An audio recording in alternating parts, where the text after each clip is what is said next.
ओम अज्ञानतिमिरान्धस्य ज्ञानञ्जनशलाकया चक्षुरुन्मिलितमेन तस्मै श्रीगुरुवे नमः। श्रीचैतन्यमनोभीष्टं स्थापितं येन भूतले स्वयं रूपकदा मह्यं ददाति स्वपदान्तिकं। वन्देऽहं श्रीगुरुः श्रीयुतपदकमलं श्रीगुरून् वैष्णवाचं श्रीरूपं साग्रजातं सगण रघुनाथान्वितं तं सजीवं साद्वैतं सावधूतं परिजनसहितं कृष्णचैतन्यदेवं श्री राधा कृष्ण पादान सगण ललिता श्री विशाखानवृताश्च नित्यानंदम नमस्तुभ्यं प्रेमानंद प्रदायते कलवकलमस्य नाशाय जानवीपतये नमः।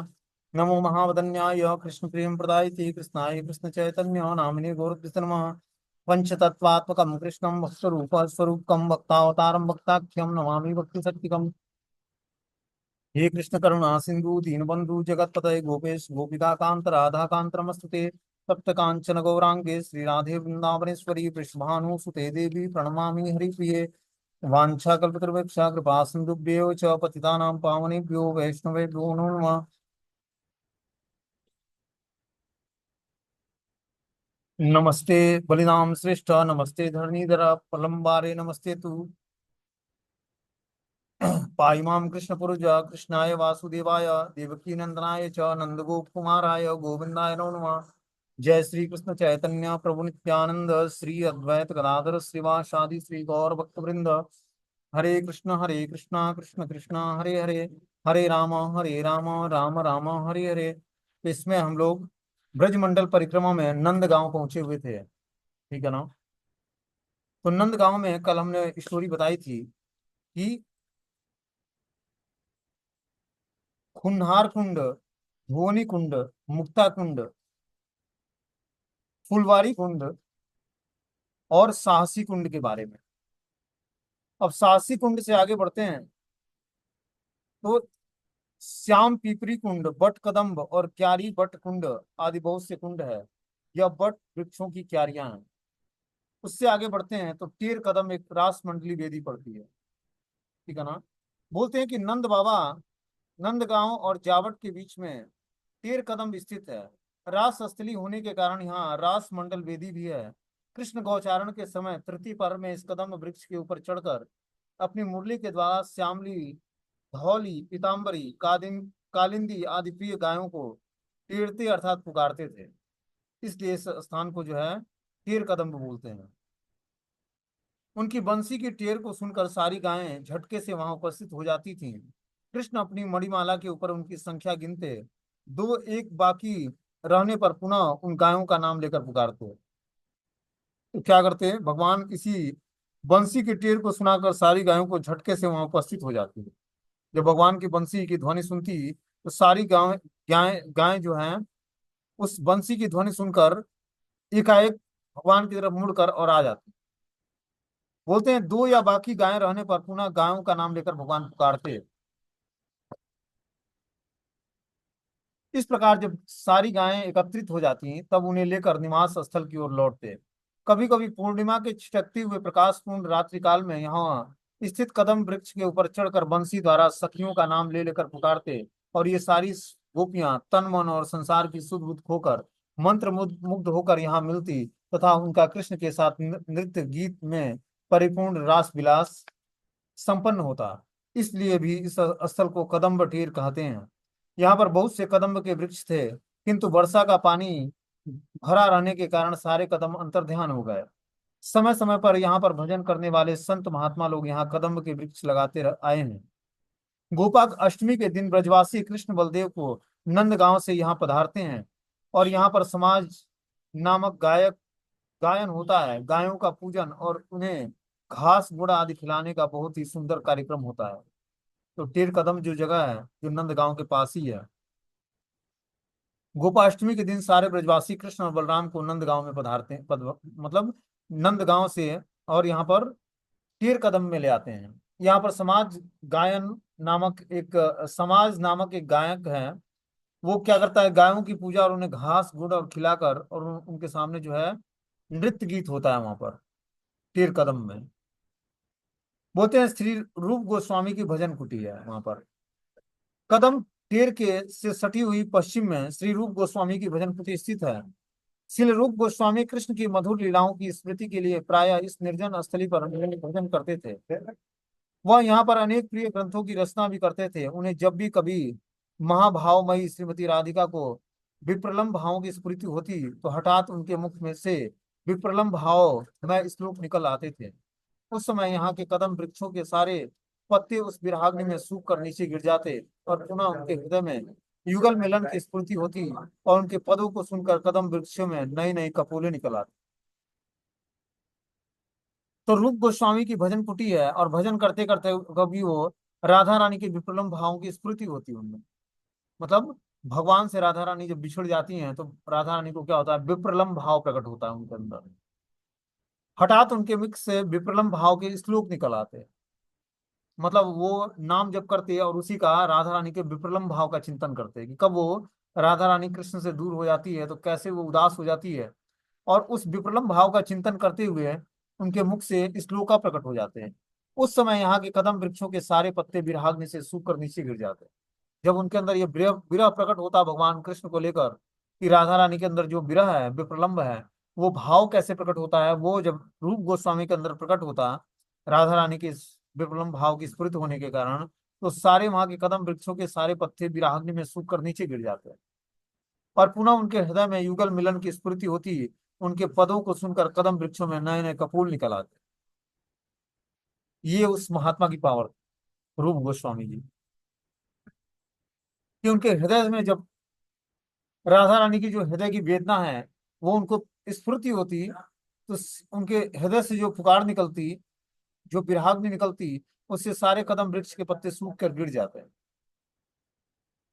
और फिर जब वो उनके मुख से जो है कोई पद गायन होता, उस पद को सुनकर सारे पेड़ों में फिर से स्फूर्ति आ जाती है और नए नए कपूर निकल आते हैं। एक समय श्री सनातन गोस्वामी श्री रूप गोस्वामी से मिलने के लिए यहीं आए।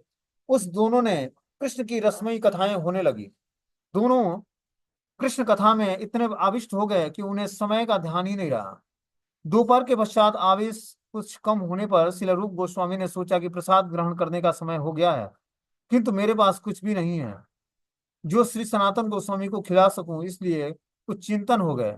इतने में ही साधारण वेश में एक सुंदर सी बालिका वहां उपस्थित हुई और रूप गोस्वामी से कहने लगी, बाबा, मेरी मैया ने चावल दूध और चीनी मेरे हाथों से भेजी है, तुम शीघ्र खीर बनाकर पालो।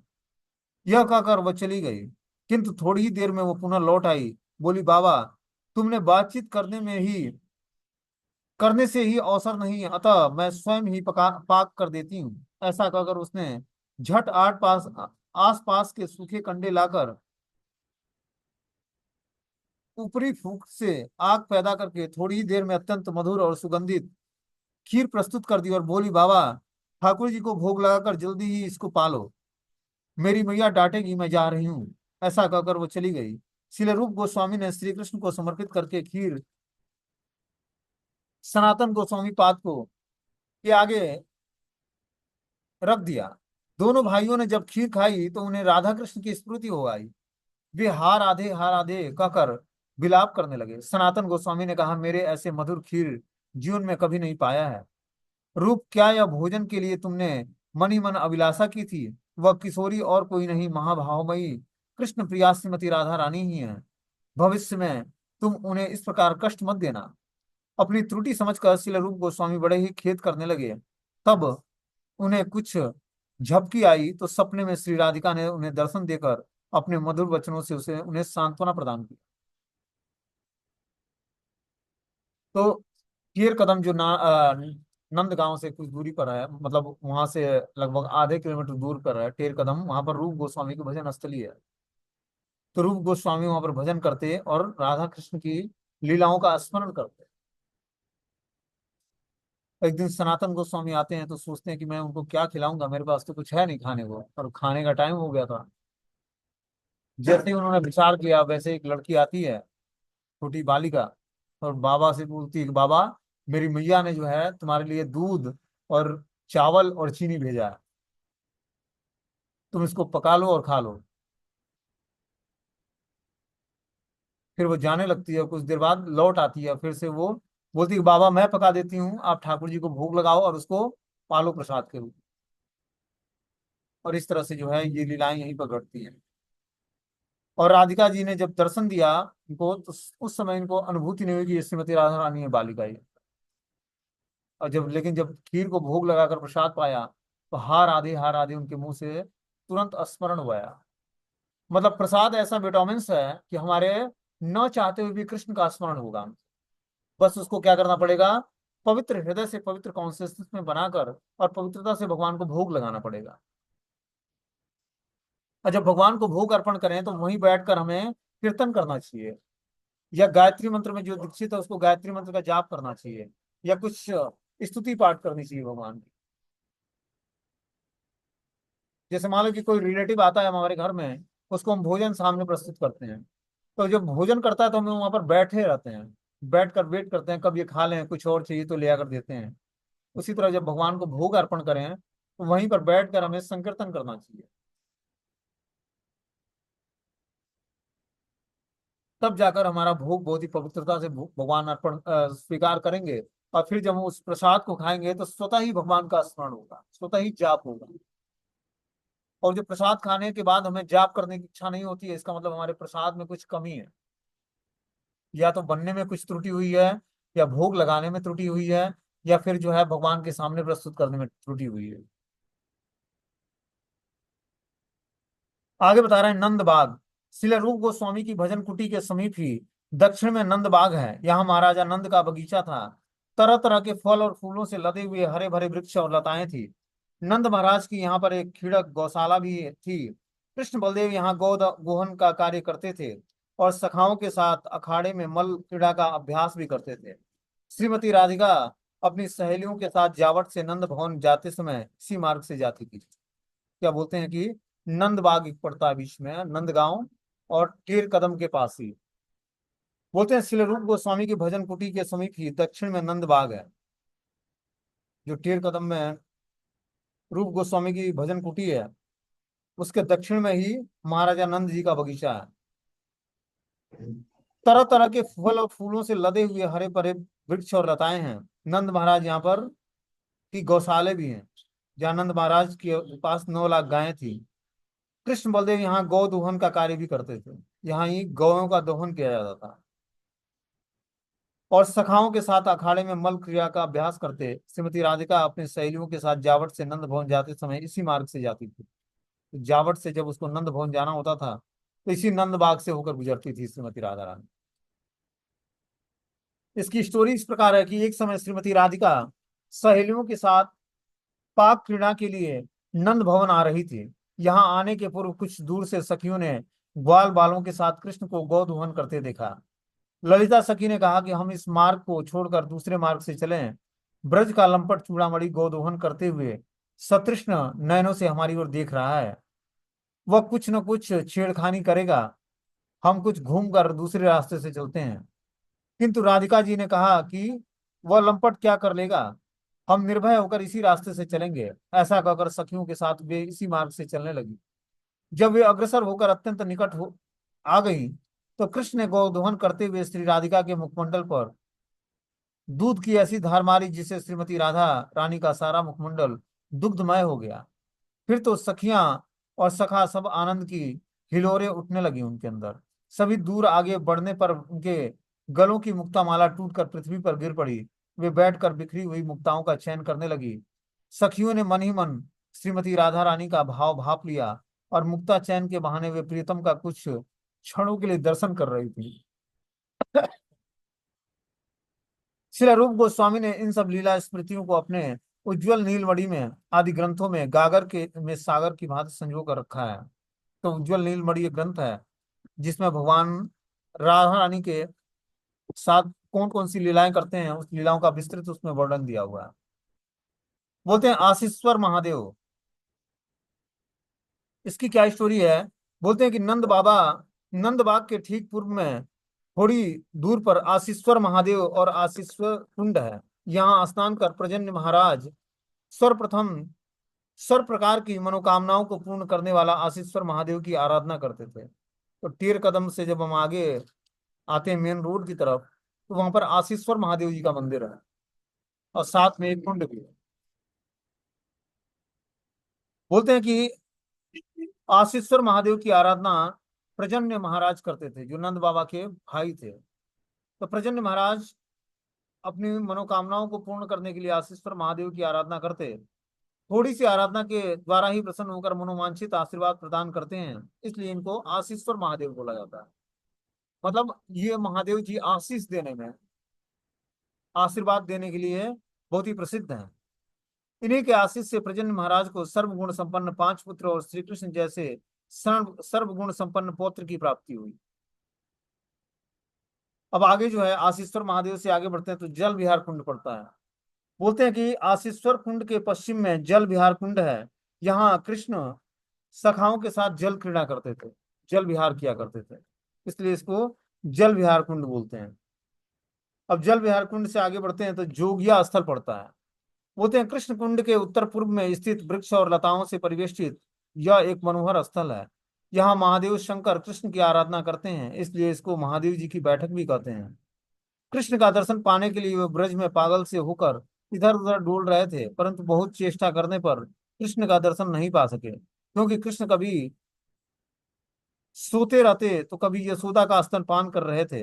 विशेषकर माता यशोदा जटाजूट धारण किए, सांपों की माला पहने, बैल पर सवार त्रिशूलधारी त्रिविचित्र वेश वाले जोगी को देखकर कभी मेरे बालक को नजर नहीं लग जाए, इसलिए बाल कृष्ण का दर्शन कराना भी नहीं चाहती। अंत में हार कर यहीं पर आसन लगाकर शिव जी अलख जगाई अर्थात डमरू बजाते हुए जोर जोर से अलख निरंजन पुकारने लगे। वे जितने ही जोर से अलख निरंजन कहते हुए डमरू बजाते, नंद भवन में बाल कृष्ण उतने ही जोर से क्रंदन करने लगे। जब डमरू बजता थमता, तब कृष्ण का क्रंदन क्रंदन ही अंत में सयानी वृद्ध गोपियों ने यशोदा जी को परामर्श दिया कि हो न हो यह उसी जोगी की करतूत है, वह निश्चित ही कोई मंत्र जानता है, अतः क्यों न उस योगी को बुलाकर बच्चे को शांत किया जाए। गोपियों के परामर्श से वृद्ध गोपियां शिव रूपी योगी के पास आई और उनसे बोली कि अरे योगी, नंद रानी यशोमती तुम्हें नंद भवन में बुला रही है, चलो। इतना सुनते ही शिव जी बड़े ही आनंदित होकर नंद भवन में पधारे और वहां उन्होंने राई और नमक हाथों में लेकर बाल कृष्ण के सिर पर स्पर्श करके आशीर्वाद दिया।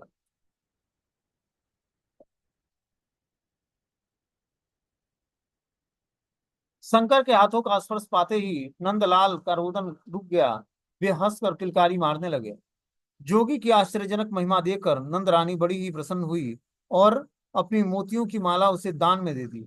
जोगी से बोली, जोगी तुम इसी नंद भवन में रहो और जब जब मेरा लाला रोए तब तब दर्शन देकर उन्हें शांत करते रहना।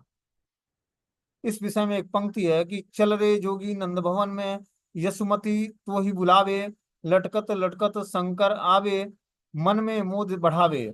नंद भवन में आयो योगी राय नूत कर लीनो, बार फेर लालक के ऊपर हाथ शीस पर दीनो।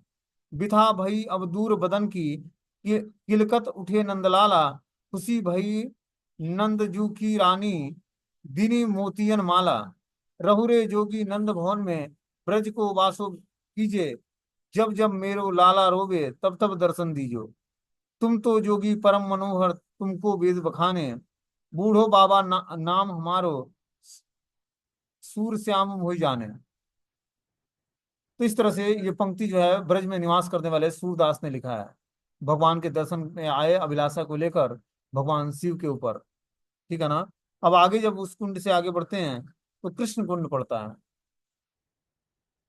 बोलते हैं ये सघन कदम वृक्षों के भीतर एक अत्यंत रमणीय सरोवर है, जो नंदीश्वर पर्वत की पूर्व दिशा के निकट अवस्थित है। श्री कृष्ण सखाओं के साथ यहाँ जल क्रीड़ा करते। इसी कुंड के ऊपरी तट पर गौचारण के लिए जाने आने का मार्ग है। यहाँ प्यासी गौओं को कृष्ण जलपान भी कराते। और शीत स्वामी ने गौचारण का अपने पदों में बहुत ही मार्मिक वर्णन किया है। ये सब जो है ब्रज के सिद्ध महात्मा है, तो उन्होंने अपने पदों में इस गौचारण की महिमा को गाया है। बोलते हैं कि आगे गाय पाछे गाय, इत गाय उत गाय, गोविंद को गायन गाय नोह में बसो को भावे, गायन के संग धावे गायन में सुच पावे, गायन की खूर रज अंग सो लगावे, गायन सो ब्रज छायो वैकुंठ ही बसरायो गायन के हेतु कर ले उठाओ। शीत स्वामी गिरधारी विठलेशु पकुधारी, ग्वारिया को भेष धरे गायन में आवे। उद्धव जी जब नंद बाबा नंद गांव पधारे तो रात भर नंद भवन में श्री नंद महाराज और यशोदा को सांत्वना देते रहे। एक मिनट।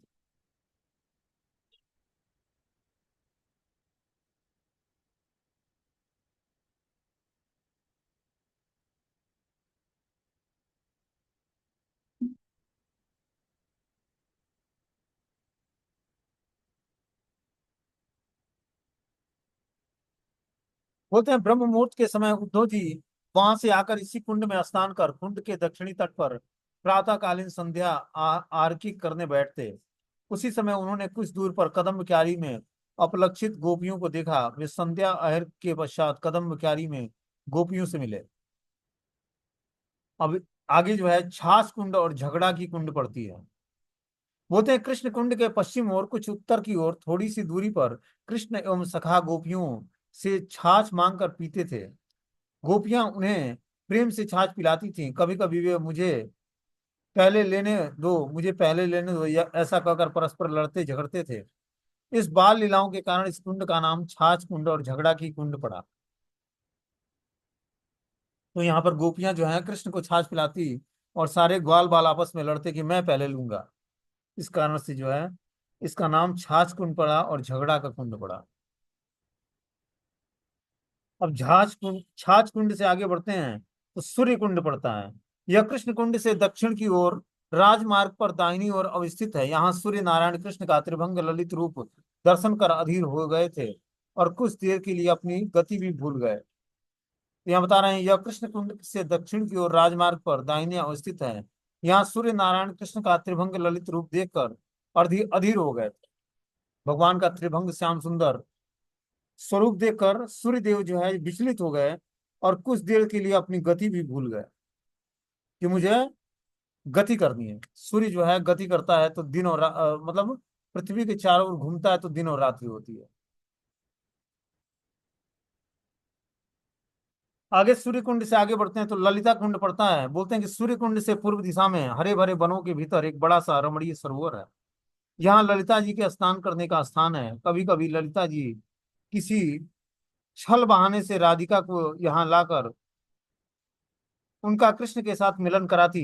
यह कुंड नंद गांव के पूर्व दिशा में है। प्रसंग इस प्रकार है, इसकी स्टोरी है कि ये एक समय कृष्ण ने श्रीमती राधिका को देवर्षि नारद से सावधान रहने के लिए कहा। उन्होंने कहा देवर्षि बड़े ही अटपटे स्वभाव के ऋषि हैं। कभी कभी ये बाप बेटा, माता पिता या पत्नी पति के में विवाद भी करा देते हैं। अतः इनसे सावधान रहना ही उचित है। किंतु श्रीमती राधा रानी ने इस बात को हंसकर टाल दिया। कृष्ण ने बोला कि जो है जो नारद मुनि है इनका स्वभाव ठीक नहीं है, ये अटपटे स्वभाव के ऋषि हैं। ठीक है ना। ये कभी कभी क्या करते हैं, माता पिता में, पति पत्नी में विवाद करा देते हैं और बाप बेटे में विवाद करा देते हैं। इसलिए हमें क्या करना पड़ेगा, बहुत ही सावधानी पूर्वक उनसे उचित व्यवहार करना पड़ेगा। किंतु श्रीमती राधा रानी इस बात को हंसकर टाल गई।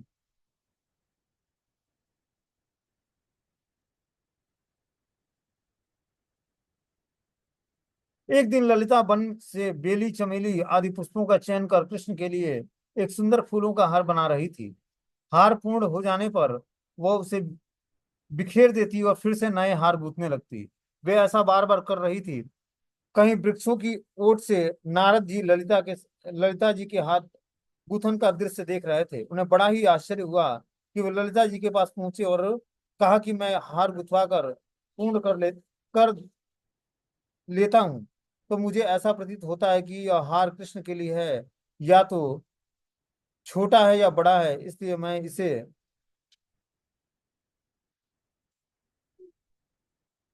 ऐसा कर रही हूँ। कौतकी नारद जी ने कहा कि कृष्ण तो पास में ही खेल रहे हैं, अतः क्यों न उन्हें पास ही बिठाकर उन्हें उनके गले का माप लेकर हार बनाए जाए। ऐसा सुनकर ललिता जी ने कृष्ण को बुलाकर कृष्ण के अनुरूप सुंदर हार गूंथ कर कृष्ण को पहनाया। अब कृष्ण ललिता जी के साथ राधा रानी की प्रतीक्षा करने लगे, क्योंकि श्रीमती राधिका ललिता से पहले ही ऐसा कहा था कि तुम हार बनाओ और मैं तुरंत आ रही हूँ। किंतु उनके आने पर कुछ विलंब हो गया। सखियां उनका श्रृंगार कर रही। नारद जी ने पहले से ही श्री कृष्ण से यह वचन ले लिया था कि वे श्री ललिता और श्री कृष्ण युगल को एक साथ झूलते झूलने पर दर्शन करना चाहते हैं। अतः आज अवसर पाकर उन्होंने श्री कृष्ण को वचन का स्मरण कराकर ललिता जी के साथ झूले पर झूलने के लिए पुनः पुनः अनुरोध करने लगे। नारद जी के पुनः पुनः अनुरोध पर राधिका की प्रतीक्षा करते हुए दोनों झूले में एक साथ बैठकर झूलने लगे। इधर देवर्षि नारद ललिता कृष्ण की जय हो, ललिता कृष्ण की जय हो कीर्तन करते हुए श्री राधिका के निकट उपस्थित हुए। श्रीमती राधिका ने देवर्षि नारद को देखकर प्रणाम किया और बोला, देवर्षि, आज आप बड़े ही प्रसन्न होकर ललिता कृष्ण का जयगान कर रहे हैं। कुछ आश्चर्य की बात हुई है। आखिर बात क्या है? नारद जी मुस्कुराते हुए बोले, आहा, क्या सुंदर दृश्य है। कृष्ण सुंदर बनमाला धारण कर ललिता के साथ झूल रहे हैं। आपको विश्वास न हो तो आप स्वयं पधार कर देख सकती हैं। परंतु श्रीमती राधा रानी को नारद मुनि के वचनों पर पूर्ण विश्वास नहीं हुआ।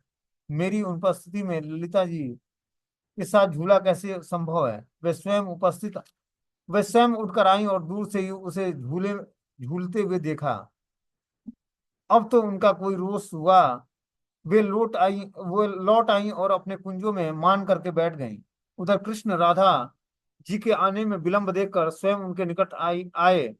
उन्होंने नारद जी की सारी करतूतें बतलाकर किसी प्रकार उनका मान शांत किया तथा उन्हें साथ लेकर झूले पर झूलने लगे। श्री राधिका, ललिता और विशाखा उन्हें झुलाने लगी। यह मधुर लीला इसी कुंड पर संपन्न हुआ था। कुंड के निकट ही झूला झूलने के स्थान और नारद कुंड भी उपस्थित है। अब जब उस कुंड से आगे बढ़ते हैं तो उद्धव क्यारी या विशाखा कुंड पड़ता है। इसके बारे में हम लोग सुनेंगे। बोलते हैं, ललिता कुंड से दक्षिण पूर्व दिशा में कुछ ही दूरी पर कदम्ब क्यारी और उद्धव क्यारी स्थित है। यथार्थ में यह विशाखा जी की कुंज है। पास ही विशाखा कुंड भी है। विशाखा जी कंदम्ब वृक्षों से घिरे हुए निर्जन रमणीय वन में राधा कृष्ण युगल का परस्पर मिलन कराती थी। कभी कभी यहाँ कृष्ण सहेलियों के साथ को लेकर राधिका जी के साथ रमन भी करते थे। रास वेदी भी यहाँ दर्शनीय है। सरोवर के स्वच्छ और सुगंधित जल में नाना प्रकार के जल विहार भी करते हैं। श्री कृष्ण ने मथुरा चले जाने पर सारा ब्रज विरह समुद्र में डूब गया। गोपियों की तो बात ही क्या है। पशु पक्षी भी भोजन पान करना त्याग कर कृष्ण विरह में व्याकुल हो गए। कृष्ण की प्रियतम गोपियां अक्रूर के साथ रथ पर के साथ कृष्ण के पीछे पीछे यहाँ तक कि आकार बेसुध होकर गिर पड़ी, तो भी फिर कभी घर नहीं लौटेंगे। अलंचित रूप से विरह में कातुर होकर राधा जी इसी गहन वन में किसी प्रकार कृष्ण को आने की आशा में दिन गिनने लगे। उनके प्राण कंटक तक आ गए। उसी समय कृष्ण के दूत उद्धव जी विरह व्यथित गोपियों को सांत्वना देने के लिए यहाँ पर पधारे। किंतु श्रीमती राधिका की विरह दशा को देखकर उन्होंने उन्हें दूर करने के लिए प्रसंग किया और प्रणाम किया, परंतु कुछ कह नहीं सके। इसी समय विरह व्याकुल में श्रीमती राधिका एक भंवर को कृष्ण का दूत समझकर दिव्य उन्माद से चित्र जल्प प्रजल्प आदि करने लगे। वे भौरों को कृष्ण का दूत समझकर कभी डांटते फटकारती और उलाहना देती, कभी उपदेश देती, कभी दूत का सम्मान करती और उसे प्रियतम का कुशल क्षेम पूछती। उसे देख सुनकर उद्धव जी आश्चर्यचकित हो गए। आए थे गुरु बनकर उपदेश देने के लिए, किंतु शिष्य बनकर गए। उन्होंने सांत्वना देने के लिए कृष्ण को उस संदेश गोपियों की सुनाई, किंतु उससे गोपियों की विरह वेदना और भी तीव्र हो गई। गोपियों ने कहा कि उद्धव, मन न भायो 10-20 एक हुतो सो, गायो श्याम संग का आसबे इस। अब और भी उद्धव जो कहा रखे, यहाँ रोम रोम श्याम है। अंत में उद्धव जी ने गोपियों के चरणों की धूल ग्रहण करने के लिए ब्रज में गुल्मलता घास के रूप में जन्म ग्रहण करने की अभिलाषा करते हुए गोपियों के चरण धूलि की वंदना करते हैं। अब यहां से जब आगे बढ़ते हैं तो बोलते हैं कि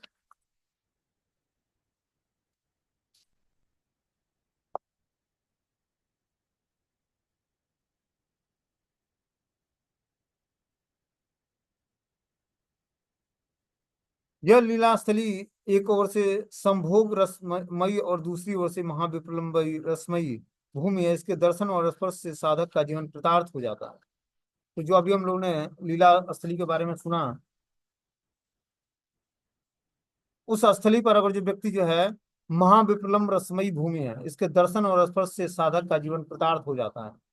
मतलब व्यक्ति स्वाभाविक रूप से विप्रलंब भाव को स्मरण कर पाता है, विप्रलंब भाव को जान पाता है उस स्थान पर। जिस स्थान पर 13 कदम से आगे जब हम बढ़ते हैं तो जिस स्थान के बारे में अभी हमने बताया, उस स्थान पर व्यक्ति पहुंचकर राधा रानी भगवान कृष्ण के विरह में जो भाव प्रकट करती हैं, उद्धव क्यारी या विशाखा कुंड है वहां पर। इसी कुंड पर जो है विप्रलंब भाव का स्मरण करते हुए सारे साधक रसमयी भूमि पर रसमयी भक्ति करने का प्रयास करते हैं। इनके दर्शन और स्पर्श से साधक का जीवन कृतार्थ हो जाता है। अब वहां से आगे बढ़ते हैं तो पौर्णमासी जी की गुफा पड़ती है। पौर्णमासी जी जो है राधा रानी की दादी जी हैं। बोलते हैं विशाखा कुंज या कदम्बकारी के दक्षिण पूर्व में नंद गांव से 1 मील की दूरी पर पौर्णमासी जी का कुंड है। यहाँ पौर्णमासी जी कुटीर हैं। ये कृष्ण लीला के समय वृद्ध तपस्विनियों के रूप में गेरुआ वस्त्र धारण कर गांव से दूर निर्जन स्थान में रहती थी। नंद आदि सभी ब्रजवासी इनके प्रति बड़ी ही श्रद्धा रखते थे और इनका आशीर्वाद लेकर ही कोई कार्य करते थे।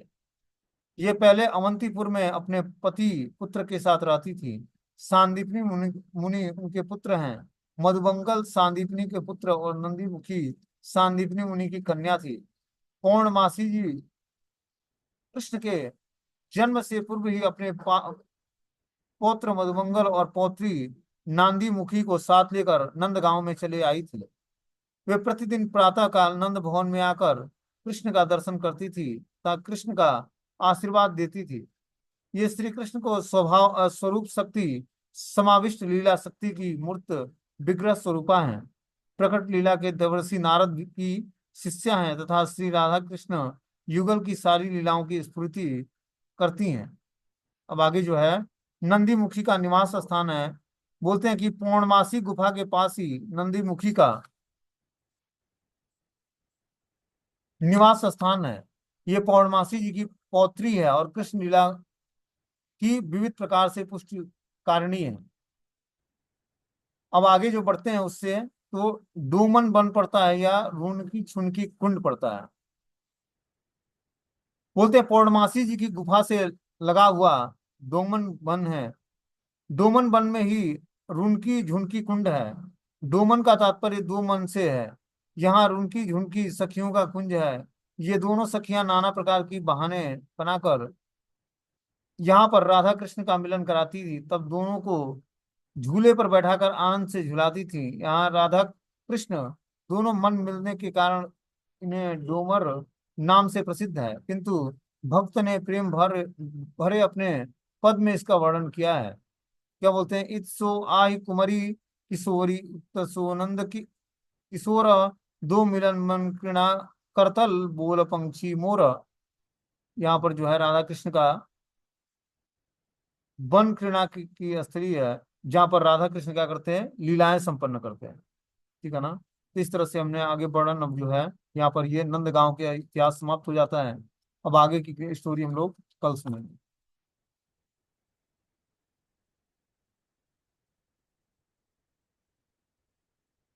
हरे कृष्ण।